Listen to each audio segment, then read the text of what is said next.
তো আজকে একটা অ্যাকাউন্ট খুলেন আল্লাহর জন্য, আপনি একটা বিনামূল্যে অ্যাকাউন্ট খুলবেন। জুমার নামাজে আসতে হয় আগে, যেতে হয় পরে। জুমার নামাজে আসতে হয় আতর গোলাপ দিয়ে, জুমার নামাজে আসতে হয় গোসল করে, জুমার নামাজে আসতে হয় দোয়া দরুদ পড়ে, জুমার নামাজে জিকির আজকারের মধ্যে শামিল হবেন, মিলাদ ও কিয়ামের মধ্যে শামিল হবেন, দোয়ার মধ্যে শামিল হবেন। বলেন, যিনি আপনাদের আমাদের দোয়া কবুল করবেন তিনি কে?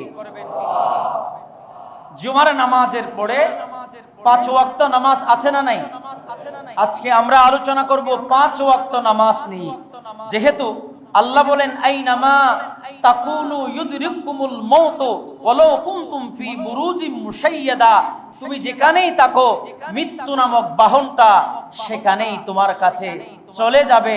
আপনি দেখছেন যে কত মানুষ বন্যা কবলিত মানুষ, শুধু মানুষ মরেছেন তা নয়, কবরের পার থেকে 100 বছর আগে মারা গিয়েছেন, সে কবর ভেঙে নদীর সাথে একাকার হয়ে গেছে। বলুন, আল্লাহ যখন চায় কুল্লু মান আলাইহা ফান, তখন সব নিঃশেষ হয়ে যাবে। আমাদেরকে মৃত্যুর প্রস্তুতি গ্রহণ করতে হবে। তো হাদিসে পাকের মধ্যে একটি হাদিস আছে, আল্লাহর নবী বলেন উম্মতের সর্বপ্রথম কোন কাজটা হিসাব নিকাশ হবে, আউয়ালু মা ইউহাসাব ইয়াউমাল কিয়ামা ইনদাল্লাহ, আল্লাহ তাআলার কাছে কোন আমলটা সর্বপ্রথম আল্লাহ তাআলা হিসাব নেবেন। রাসূল করিম সাল্লাল্লাহু আলাইহি ওয়াসাল্লাম বলেন, ওটা আর কিছুই নয় যেটার জন্য আপনারা আল্লাহর ঘরে এসেছেন, নামাজের হিসাবই কিয়ামতের ময়দানে আল্লাহ প্রথম নেবেন। একটু জোরে বলুন না সুবহানাল্লাহ। আর একটু চিৎকার মেরে বলেন আল্লাহু আকবার। বলেন, আমরা নামাজ পড়তে চাই কি চাই না? বলেন, নামাজ পড়ার হুকুম কার? আওয়াজ দিয়ে বলেন, হুকুম কার? আমার ভাইয়েরা, এই নামাজ এমন একটি ইবাদত, যে ইবাদতের কথা আমি আপনাদেরকে বলে শেষ করতে পারবো না। আমি আজকে আপনাদেরকে 30 প্রকারের নামাজের কথা বলবো। সুবহানাল্লাহ পড়ে আপনারা বলছেন 30 প্রকারের নামাজ হুজুর শুনানো ফাইলা, আমরা পড়ি জুমার নামাজ আর 5 ওয়াক্ত নামাজ, নলে 2 নামাজ, এত নামাজ হুজুর ফাইলো কই? ইনশাআল্লাহ আল্লাহ তাআলা যদি তৌফিক দেয়, আমরা চেষ্টা করব আমাদের প্রতিটি সেকেন্ড, প্রতিটি মুহূর্ত যেন আল্লাহর দরবারে কবুল হয়, যাতে আমরা এখান থেকে কিছু শিখতে পারি, আমল করতে পারি। আল্লাহ আমাদের সবাইকে কবুল করো। আল্লাহুম্মা সাল্লি আলা মাওলানা ওয়া আলা আলিহি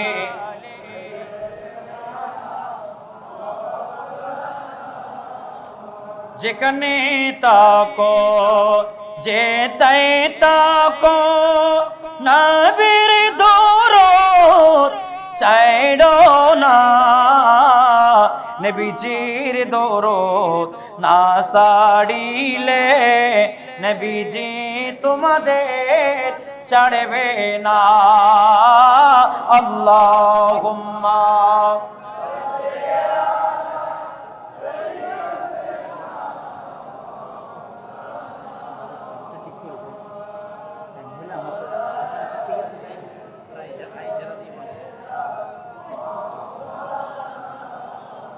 नमीदा नमचे मंजिल बोदी शब जा एक मन बोदमो बाहर सो रख से बिस्मिल बोदी शब जा एक मन बोदमो खुदा खुदा मेरे मजलिस बोद्यादर लामों का खुसरो, खुदा खुदा मेरे मजलिस बोद्यादर लामों का खुसरो, मोहम्मद शम्अ महफिल वो देश बजा के मन वो दमा सलातनिया।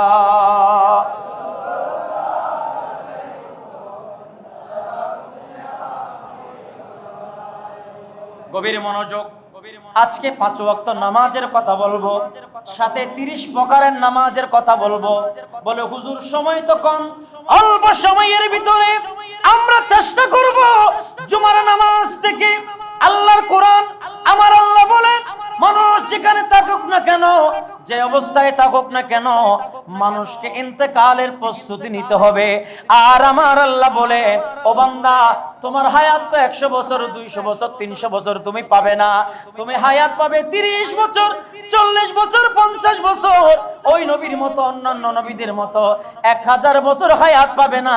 সেজন্য আমার নবীর মাধ্যমে এমন কিছু নামাজের শিক্ষা দিলাম, যে নামাজগুলা পড়লে শত শত বছর ইবাদতের সওয়াব পাওয়া যায়। আর একটু জোরে বলেন। ও আমার যুবক ভাইরা, আল্লাহর ঘর মসজিদের মধ্যে ফকিরে টিলা হযরত হোসেন শাহ রাহমাতুল্লাহ আলাইহি গাউসিয়া জামি মসজিদের ভিতরে যখন আপনি পা দিয়েছেন, আমার নবী ডাক দিয়া বলে, এ নবীর উম্মত, 2 রাকাত দুহুলুল মসজিদ তুমি আদায় করো। মসজিদের ভিতরে প্রবেশ করেছেন, আল্লাহর নবী ডাক দিয়া বলে, 1450 বছর আগে রাসূলুল্লাহর এলান ছিল, আমার নবীর মেসেজ ছিল, আমার নবীর বক্তব্য ছিল, ও যুবক, সময়কে অবহেলা নয়, সময়কে অবহেলা করে কাটাইও না। জুমার নামাজের আগে, আজানের আগে আসো, মসজিদের ভিতরে ঢুকে নামাজ পড়ার জন্য মসজিদের মধ্যে যখন আসবা, সাথে সাথে 2 রাকাত নামাজ আদায় করবা। ওই নামাজের নাম দুহুলুল মসজিদ। আর একটু জোরে বলুন। এবার আমার ভাইরা, অনেক মুসল্লি আসেন, তাদের অনেকের ওযু আসে, আবার অনেকের ওযু নাই। কিন্তু বাবারা, আল্লাহর নবী বলেন, মসজিদ এটা আল্লাহর পবিত্র ঘর, এই মসজিদের মধ্যে ওযু ছাড়া থাকা যায় না। কোরআন শরীফ যেমন ওযু ছাড়া ধরা যায় না, মসজিদের মধ্যে আপনি ওযু করে আসবেন, কারো ওযু ভেঙে গেলে সাথে সাথে ওযু করে নেবেন। এটাই তো আমার নবীর বিধান, কথা বলেন ঠিক কিনা? এরপরে আমার নবী বলেন, তাহিয়াতুল ওযু, ওযু আদায় করার পরে আল্লাহর কাছে শুকরিয়া আদায় করবেন। আল্লাহ, দুনিয়ার কত মানুষ হাসপাতালের মধ্যে দৌড়াদৌড়ি করে, ও মাওলা, কত মানুষ আলসার, ক্যান্সার রোগের মতো বড় বড় রোগ নিয়ে দৌড়াদৌড়ি করে। ও মাওলা, তুমি আমাকে শরীর দিয়েছো, গঠন দিয়েছো, শক্তি দিয়েছো, আমাকে দৌলত দিয়েছো। মাওলা, তোমার দরবারে শুকরিয়া আদায় করছি। ওযু যখন করবেন, আমার নবী মেসেজ দিয়ে দিচ্ছে, এরে উম্মত, হায়াত তো কম, কবরের আযাব থেকে যদি বাঁচতে চাও, তখন তুমি তাহিয়াতুল ওযু নামক 2 রাকাত নামাজ আদায় করে নাও। আর একটু জোরে বলুন। এরপরে আমার নবী মেসেজ দেয়, ও নবীর উম্মত, জুমার নামাজের আলোচনা হয়, জুমার নামাজের খুতবা হয়, জুমার নামাজে বাংলা খুতবার পড়ে 5 মিনিট আপনাকে সময় দেওয়া হয়। অনেক ভাইয়েরা দেখি 4 রাকাত নামাজ, এটা আমার ভাইয়েরা কাবালাল জুমা বলা হয়, কবলাল জুমা বলা হয়। এই জুমা হচ্ছে জুমার নামাজের আগে, এজন্য এটাকে কবলাল জুমা বলা হয়। আর জুমার নামাজের পরে যে 4 রাকাত, এটাকে বাদাল জুমা বলা হয়। মাঝখানে 2 রাকাত ফরজ, এটা জুমার নামাজ। কথা বলেন ঠিক কিনা? ও আমার যুবক ভাইয়েরা, কোনোভাবে 4 রাকাত নামাজ মিস করা যাবে না। বাকি পড়ে 4 রাকাত নামাজ মিস করা যাবে না। এরপরে 2 রাকাত সুন্নাত নামাজ বাদ দেওয়া যাবে।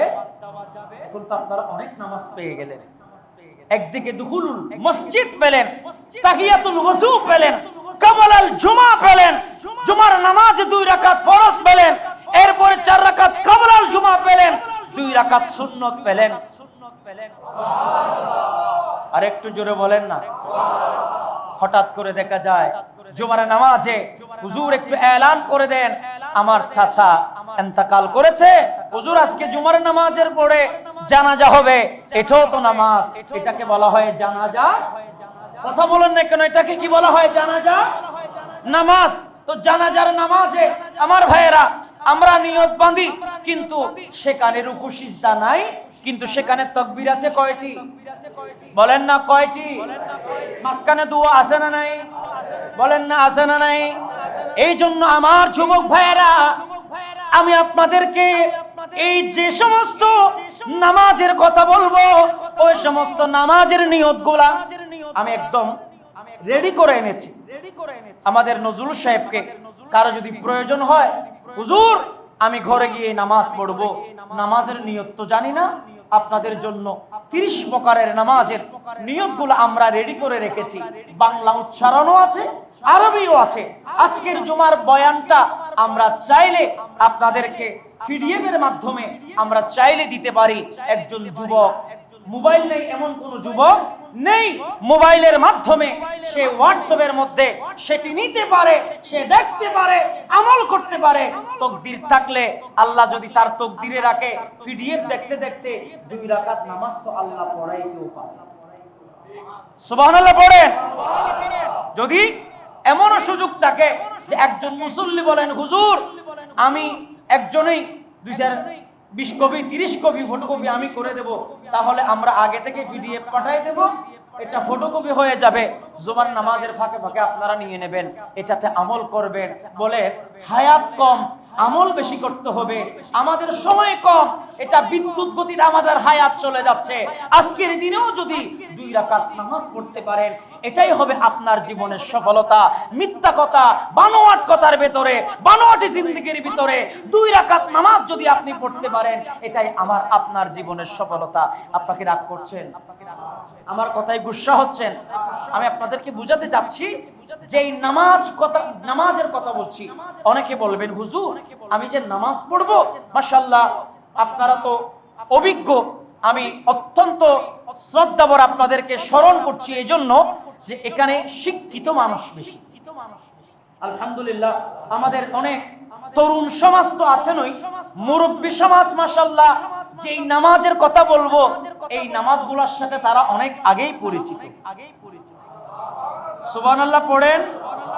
সুতরাং তাদের কাছে এটা মুখস্থ, কিন্তু আমাদের দরকার বর্তমান তরুণ সমাজ, কারণ সে কষ্টের কারণে নামাজের নিয়ত করে না, নিয়ত শিখে না, নিয়ত না শিখার কারণে সে নামাজের প্রতি দাবিত হয় না।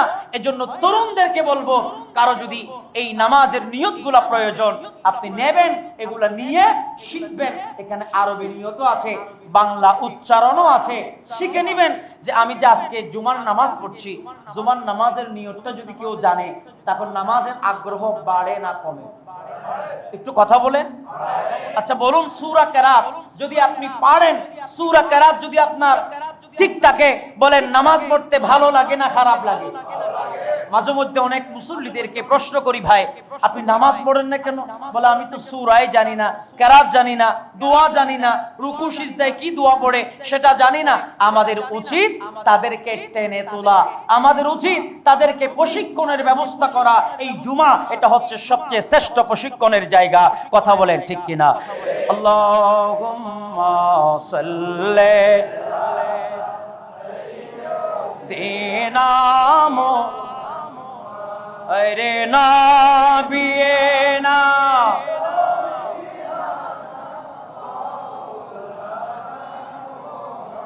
সকলে নবীর সেরা নবী প্যারা নবী মুস্তাফা, আরে শরণের চেয়ে দামি রে বাই মদিনারে দুলি কো না আল্লাহুম্মা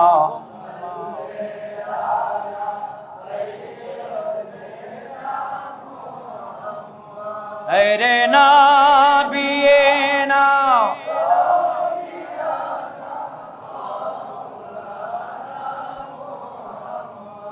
বলুন, জুমার নামাজে পরিপূর্ণ নামাজ পড়ার দরকার আছে না নাই? এরপরে জানাজার কথা বলছিলাম। জানাজার নামাজ এটাও তো একটা নামাজ, এটার নিয়ত করা দরকার আছে না নেই? আচ্ছা, জানাজার নামাজের পরে সালাতুত তাওবা, সালাতুত, অনেক মুরব্বিরা পড়েন সালাতুত তাওবা। রাসূল করিম সাল্লাল্লাহু আলাইহি ওয়াসাল্লাম দিনের অর্ধভাগে, দিনের শেষ ভাগে, দিনের মধ্যখানে প্রায় সময় রাসূলুল্লাহ সাল্লাল্লাহু আলাইহি ওয়াসাল্লাম আমাদেরকে তওবা করতে শিখিয়েছেন। বলে উম্মত বেশি বেশি তওবা করো, অথচ নবীর কোনো গুনাহ নেই, তারপরে তিনি তওবা করেছেন, আমাদেরকে শিক্ষা দিয়েছেন। ইহয়া উলুমুদ্দিনের মধ্যে ইমাম গজ্জালী রাহমাতুল্লাহ আলাইহি তিনি কোট করেছেন, তিনি বিধান দিয়েছেন যে রাসূল করিম সাল্লাল্লাহু আলাইহি ওয়াসাল্লামের এমনও হাদিস আছে, আয়েশা সিদ্দিকা বলেন আল্লাহ রাসূল 80 বার তওবা করতেন দিনের বেলায়। আরেকটু জোরে বলুন। এখন প্রশ্ন হচ্ছে, হুজুর নিয়তটা কি সবগুলো আলাদা আলাদা? না, একদম সহজ নিয়ত। আপনি 5 ওয়াক্ত নামাজের যে নিয়ত পড়েন, সালাতুল ফজর, সালাতুল যুহর, সালাতুল আসর, সালাতুল মাগরিব, সালাতুল ইশা, ওই সালাতির পড়ে গিয়ে তওবাটা লাগাই দিবেন। সুবহানাল্লাহ পড়েন, আর জোরে বলেন না সুবহানাল্লাহ। হ্যাঁ, কয়েকটা নিয়ত আছে একটু ব্যতিক্রম, যেমন জুমার নামাজের নিয়তটা ব্যতিক্রম, জানাজার নামাজের নিয়তটা ব্যতিক্রম, বাকি সব নিয়তগুলা কাছাকাছি। এজন্য আমি বলি এই নিয়তগুলো আমাদেরকে কি করতে হবে? প্র্যাকটিস করতে হবে। এরপরে আসেন সালাতুত তাওবা। তওবার কথা আল্লাহ তাআলা কুরআনুল কারীমের মধ্যে বলেছেন, ইন্নাল্লাহা ইউহিব্বুত তাওয়াবিনা ওয়া ইউহিব্বুল মুতাতাহহিরিন। একটু জোরে বলুন না সুবহানাল্লাহ। এরপরে আমরা শবে কদরের নামাজ আদায় করি। শবে কদর যখন আসে তখন আমরা কদরের নামাজ আদায় করি। কুরআনুল কারীমের মধ্যে আল্লাহ বলেন, ইন্না আনজালনাহু ফি লাইলাতিল কদরি ওয়া মা আদরাকা মা লাইলাতুল কদর লাইলাতুল কদর খায়রুম মিন আলফি শাহর তানাজ্জালুল মালাইকাতু ওয়ার রূহু ফিহা বিইذনি রাব্বিহিম মিন কুল্লি আমর সালামুন হিয়া হাত্তা মাতলাইল ফজর। একটু জোরে বলুন না সুবহানাল্লাহ। এই লাইলাতুল কদরের নামাজ যিনি পড়বে ফজর পর্যন্ত, আল্লাহর নিয়ামত, তার দোয়া আল্লাহ কবুল করতেই থাকবেন। আমার ভাইয়েরা, এটা একটা নামাজ, লাইলাতুল বরাত, হামিম ওয়াল কিতাবিল মুবিন, ইন্না আনজালনাহু ফি লাইলাতিন মুবারাকা ইন্না কুন্না মুনজিরিন। উচ্চ আওয়াজে বলুন সুবহানাল্লাহ। গভীর মনোযোগ। লাইলাতুল কদরের কথা সূরা কদরের মধ্যে আছে, লাইলাতুল বারাতের কথা সূরা দুখানের শুরুর মধ্যে আছে। আমার যুবক ভাইরা, লাইলাতুল বারাতের নামাজ আপনারা পড়েন। এই লাইলাতুল বারাতের নামাজের মধ্যে আল্লাহ তাআলা গুরুত্ব রেখেছেন। এবার আসেন, যে নামাজ আমরা পড়ছি সেই নামাজ যেদিন আমার নবী মেহমান হয়ে আল্লাহর দরবার থেকে এসেছিলেন, সেটার নাম মেরাজ। উচ্চ সুরে বলুন না সুবহানাল্লাহ। সুবহানাল্লাযী أسرى بعبده ليلا من المسجد الحرام من المسجد الحرام إلى المسجد الأقصى الذي باركنا حوله لنريه من آياتنا। আর একটু জোরে বলুন। আমার আল্লাহ বলেন, সুবহানাল্লাযী আসরা বিআবদিহি লাইলাম মিনাল মাসজিদিল হারাম, মসজিদে হারাম থেকে ইলাল মসজিদিল আকসা, মসজিদে আকসা পর্যন্ত ভ্রমণ করিয়েছেন। আমার নবী যখন জমিনের মধ্যে আসবেন, আমার আল্লাহ ডাক দিয়ে বলেন, ও নবী হাবিবে কিবরিয়া নবী রাহমাতাল লিল আলামিন, জমিনের মধ্যে যাবে, আপনি যখন উম্মতকে বলবেন, এর উম্মত আমি আল্লাহর দরবারে গিয়েছিলাম, 90,000 কালাম করেছি, এই কথা যখন আপনি বলবেন, আপনার উম্মত আপনার কাছে হাদিয়া চাইবে, ও নবী আপনি তাদেরকে 50 ওয়াক্ত নামাজ দিয়ে দেবে। বলেন লাইলাতুল মেরাজ দরকার আছে না নেই? বলেন না মেরাজের কথা কোরআনে আছে না নেই?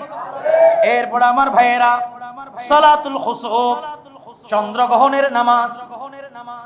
চন্দ্র যখন চিটিং দিবস আপনারা কি বলেন? চন্দ্রগ্রহণ বলে।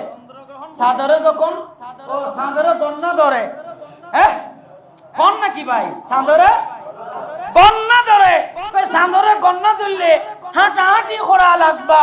গর্ভবতী মহিলা হুস্তা খাইতে পারতো না, 8 ঘন্টা আগেও খাইতে পারতো না, 8 ঘন্টা করেও খাইতে পারতো না, কোনো কাটাকাটি করতে পারতো না, ঘুমাইতেও পারতো না, নামাজও পড়তে পারতো না।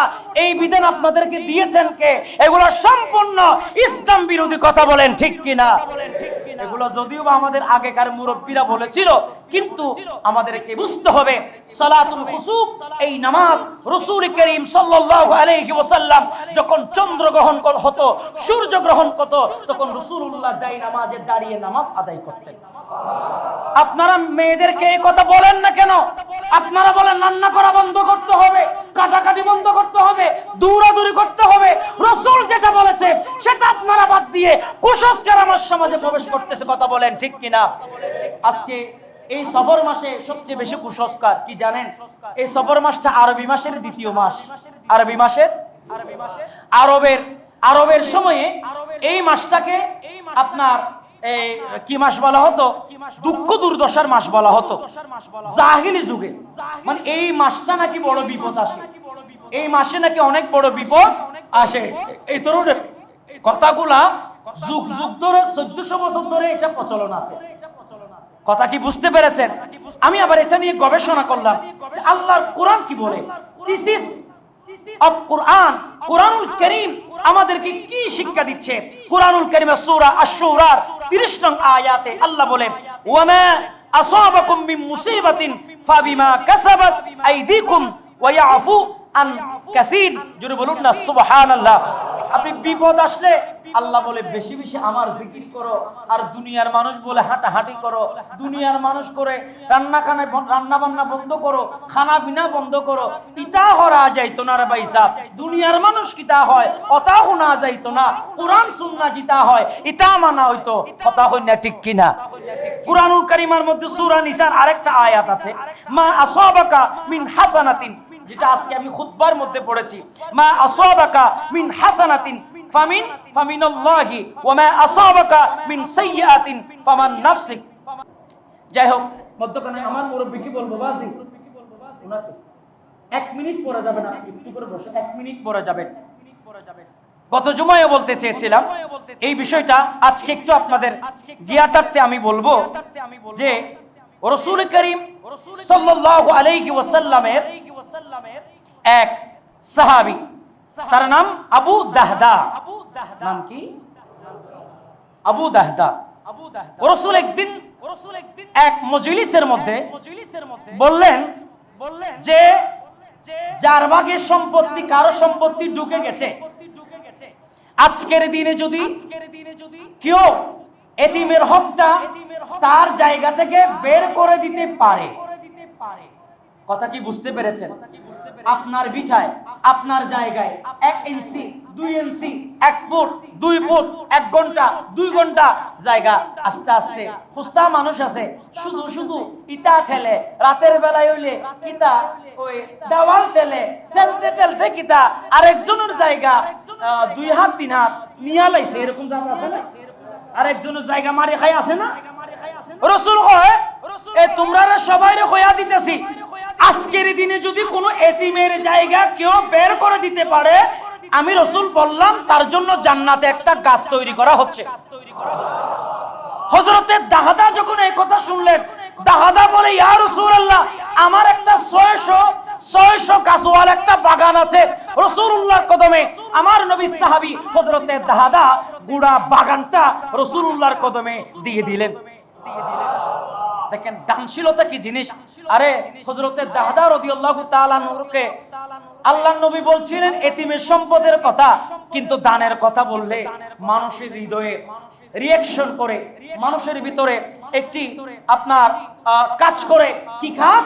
কারণ আজকে আমি বলবো হুসেন শাহ রহমতুল্লাহ আলাইহি জামে মসজিদের আপনারা যারা মুসল্লি, আমরা যারা এখানে নামাজ পড়ি, আলহামদুলিল্লাহ আমাদের মাসিক ইনকাম থেকে আজকে আমরা হুসেন শাহ রহমতুল্লাহ আলাইহি জামে মসজিদের জন্য একটা বিনামূল্যে অ্যাকাউন্ট করব। কি মূল্যে? বিনামূল্যে অ্যাকাউন্ট, যেটার জন্য পিছনে ফিরে তাকাবেন না, বিনামূল্যে অ্যাকাউন্ট করবেন। সেটা হচ্ছে জুমার নামাজে আসার সময় 5 টাকা 10 টাকা। গতকালকে আমি একটা ভিডিও ছেড়েছি, সেই ভিডিওর মধ্যে দেখা গেছে যে আমি আগে যেখানে ছিলাম সেখানে একজনে 20টা টাকা দিছে। আপনি আশ্চর্য হয়ে যাবেন, মিম্বর, আল্লাহর ঘরে মিম্বর, মানে 20 টাকায় টাকে মানে 30-40টা ট্যাপ দিয়ে বেড়াইছে, মানে এটা ফুল সিরা।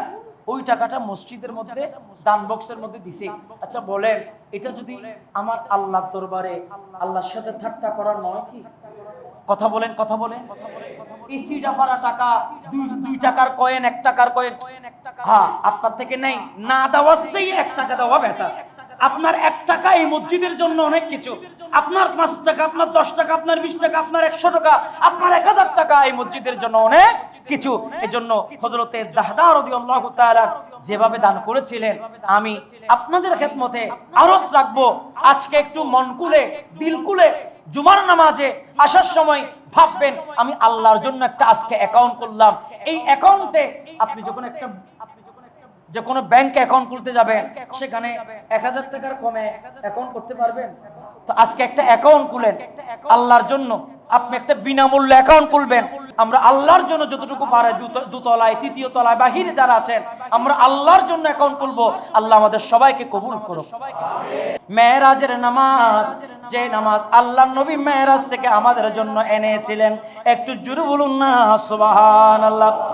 চন্দ্রগ্রহণের নামাজের কথা বলছিলাম। বলেন, চন্দ্রগ্রহণ হলে আমরা কি দৌড়াদৌড়ি করবো না নামাজ পড়বো? কোন গর্ভবতী মাও যদি থাকে, আপনি তাকে কোরআন তেলাওয়াত করতে বলবেন, নামাজ পড়তে বলবেন। কি এক মানে অনিসলামিক কার্যকলাপ আমাদের ভিতরে ঢুকে গেছে, আশ্চর্য। আমি এই জন্য একটা বই লিখেছি, কুসংস্কারের বেড়াজালে ইসলামী সংস্কৃতি। আজ আমার সমাজে এই সমস্ত কুসংস্কার ঢুকে দিয়ে দিয়ে মানুষকে ইবাদত থেকে দূরে সরানো হচ্ছে। কথা বলেন ঠিক কিনা? কথা বলেন ঠিক কিনা? এগুলো আমাদেরকে সমাজ থেকে বয়কট করতে হবে, দূরীভূত করতে হবে। এরপরে যে নামাজের কথা আমি বলবো আপনাদেরকে, এটা হচ্ছে ইস্তিসকার নামাজ। এই যে বৃষ্টির কারণে আজ আপনারা দেখলেন দক্ষিণ চট্টগ্রামে এ যাবৎ স্মরণকালের সবচেয়ে বেশি ক্ষয়ক্ষতি দক্ষিণ চট্টগ্রামে। এরকম ক্ষয়ক্ষতি ইতিপূর্বে আর হয়? অনেক হাজার হাজার লাখ মানুষের গৃহহীন হয়ে গেছে।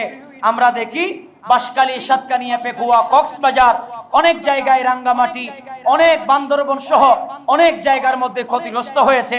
আমরা আজকের দিনে তাদের জন্য দোয়া করছি। কি বলবো, আমাদের ইমাম সাহেবের ঘরও নাকি তলিয়ে গেছে। আমাদের বর্তমান আমাদের মসজিদের ইমাম সাহেবের বাড়িও তলিয়ে গেছে।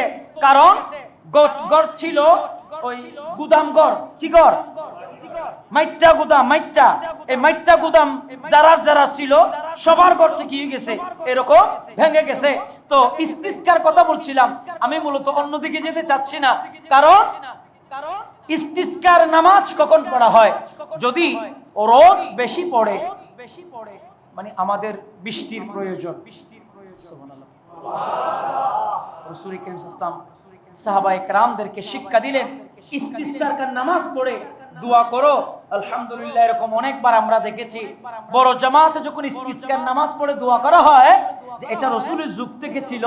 যদি নামাজটা মকবুল হয়, আল্লাহ তাআলার পক্ষ থেকে সাথে সাথে বৃষ্টি বর্ষণ হয়। এবং বৃষ্টি বন্ধ হওয়ার জন্য আপনারা চাইলে এই নামাজ পড়তে পারেন। আরেকটা নামাজ, যেই নামাজের নাম সালাতুশ শুকর। এখানে অনেক যুবক সালাতুশ শুকরিয়া আদায় করতে হবে। পরীক্ষায় পাশ করার পরে আপনি শুকরিয়া আদায় করবেন। বিয়ে শাদী ঠিক হওয়ার পরে শুকরিয়া আদায় করবেন। ভালো চাকরি বাকরি পেলে শুকরিয়া আদায় করবেন। অথবা আল্লাহর নিয়ামত যে অবস্থায় পেয়েছেন শুকরিয়া আদায় করবেন। এটাকে বলা হয় সালাতুশ শুকর। এই নামাজও আমাদের পড়বার চেষ্টা করতে হবে। এই নামাজগুলো আমাদের জীবনে আমল করতে হবে। এই নামাজগুলো অত্যন্ত ফলপ্রসূ। এই নামাজ পড়ে শুকরিয়া আদায় করার জন্য আল্লাহ তো কোরআনুল কারীমের মধ্যে বলেছেন, লা ইন শাকারতুম লা আযীদান্নাকুম ওয়া লা ইন কাফারতুম ইন্না আযাবি লাশাদীদ। আমি আল্লাহর শুকরিয়া আদায় করলে আল্লাহর নিয়ামত বেড়ে যাবে, আর নিয়ামতের শুকরিয়া আদায় না করলে তার কিয়ামত হয়ে যাবে। কথা বলেন ঠিক কিনা? এরপরে আরেকটা হচ্ছে ইস্তিখারার নামাজ। সুবহানাল্লাহ পড়ে। যেটা আমি করেছিলাম মসজিদে আসার আগে, যখন আমি দুই দিকে হজবরলে পড়ে গেলাম, আমি দেখতেছি ওদিকেও এই অবস্থা, এদিকেও আপনারা কি করব, ইস্তেখারার মাধ্যমে নিশ্চিত হলাম যে আমার সিদ্ধান্তটা কোন দিকে যাবে। আল্লাহ তাআলার পক্ষ থেকে এটি এভাবেই যে আপনি রোজা রাখবেন, এভাবে রাতের বেলায় ইশারের নামাজটা যথাসময়ে পড়বেন, রাতের বেলায় কিছু কোরআন তেলাওয়াত করবেন, এরপরে ঘুমিয়ে আবারও তাহাজ্জুদের নামাজ আদায় করবেন। তাহাজ্জুদের নামাজের পরে ঘুমালে আল্লাহর হুকুমে, আল্লাহর দয়ায় আপনাকে, আপনি যেই নিয়তে যে কাজের জন্য আপনি চাইতে চাচ্ছেন, আল্লাহকে বলবেন, আল্লাহ আমি সিদ্ধান্ত নিতে পারছি না, সিদ্ধান্তহীনতার মধ্যে ভুগছি। রাসূল করিম সাল্লাল্লাহু আলাইহি ওয়াসাল্লামের এই ইজ্জতের শপথ করে বলতে পারি, ইস্তেখারার নামাজ আপনাকে সঠিক পথের সন্ধান দিতে পারে। বলেন না, জোরে বলুন না সুবহানাল্লাহ। বলেন, আমাদের এগুলা করার দরকার আছে না নাই? আল্লাহর নবীর হাদিস আছে, রাসূল করিম সাল্লাল্লাহু আলাইহি ওয়াসাল্লাম সমস্ত সাহাবায়ে কেরামদেরকে ইস্তেখারা করার কথা বলতেন, সব সময় বলতেন কোন চাকরির মধ্যে তুমি যদি যেতে চাও ইস্তেখারার জন্য তুমি কি করো, মানে নামাজ আদায় করো। আরেকটা নামাজ, যেই নামাজের কথা রাসূল করিম সাল্লাল্লাহু আলাইহি ওয়াসাল্লাম, সালাতুল হাজাত, সালাতুল হাজাত, হাজত মানে আপনার অভাব পূরণ, অথবা আপনার কাছে কিছু প্রয়োজন আছে, আপনার মেয়ে বিয়ে দিবেন, আল্লাহর পক্ষ থেকে কোনো ব্যবস্থা হচ্ছে না, আপনার যত প্রয়োজনীয় কাজ সালাতুল হাজতের ব্যাপারে রাসূল করিম সাল্লাল্লাহু আলাইহি ওয়াসাল্লাম যখন রাসূলের সামনে কোনো বিপদ আসতেন, আল্লাহ রাসূলের হাদিস আছে, এই হাদিসটা তিরমিজি শরীফের মধ্যে আছে, মিশকাতের 1247 নম্বর হাদিস। আল্লাহর নবী তৎক্ষণাৎ যাই নামাজের মধ্যে দাঁড়িয়ে যেতেন। আমরা সালাতুল হাজত আদায় করব, জোরে বলুন না সুবহানাল্লাহ। এবং সালাতুল শুকর যেটা, সেটাও রাসূল করিম সাল্লাল্লাহু আলাইহি ওয়াসাল্লাম সিজদার মধ্যে পড়ে যেতেন, আদায় করতেন। এটা আবু দাউদ শরীফের মধ্যে কোট করেছেন। এভাবে আমরা পড়তে পারি সালাতুত তাসবির নামাজ, সালাতুল মানে যেখানে বেশি বেশি তাসবিহ পড়ানো হয়। এক রাকাতে কতবার? 75 বার। বলেন, এক রাকাতে 75 বার তাসবিহ পড়া হয়। যেখানে বারবার তাসবিহ পড়া হয়, এজন্য এটাকে বলা হয় সালাতুত তাসবিহ। সালাতুত তাসবিহ সমন্বয়ে যে নামাজ, এটাকে সালাতুত তাসবিহ। এই নামাজটা আপনারা আদায় করবেন। তাহাজ্জুদের নামাজ, সালাতুল আওয়াবিনের নামাজ, সালাতুদ দুহার নামাজ, ইশারা করে নামাজ, কসরের নামাজ, কাজা নামাজ, দুখুলুল মসজিদের নামাজ, কাবলাল জুমা, বাদাল জুমা, ইশারের নামাজ, মাগরিবের নামাজ, আসরের নামাজ, যোহরের নামাজ, ফজরের নামাজ, ঈদুল ফিতরের নামাজ, ঈদুল আযহার নামাজ, তারাবির নামাজ, একেবারে কাদাইল দাইন। কেউ যদি ঋণগ্রস্ত হয়ে যায়, রাসূল করিম সাল্লাল্লাহু আলাইহি ওয়াসাল্লাম তার জন্য একটা নামাজের ব্যবস্থা করেছেন। এই নামাজ যদি কেউ পড়ে, আল্লাহ তাকে ঋণ থেকে মুক্তি দান করবেন, জোরে বলুন সুবহানাল্লাহ। আমরা 30 প্রকারের নামাজের কথা আজকে বলেছি। ওখানে যদি আমি আলাদা আলাদা করে ফজিলতের কথা বলি, তাহলে আমার অনেক লম্বা সময়ের দরকার। আল্লাহ তাআলা আমাদেরকে কবুল করুন।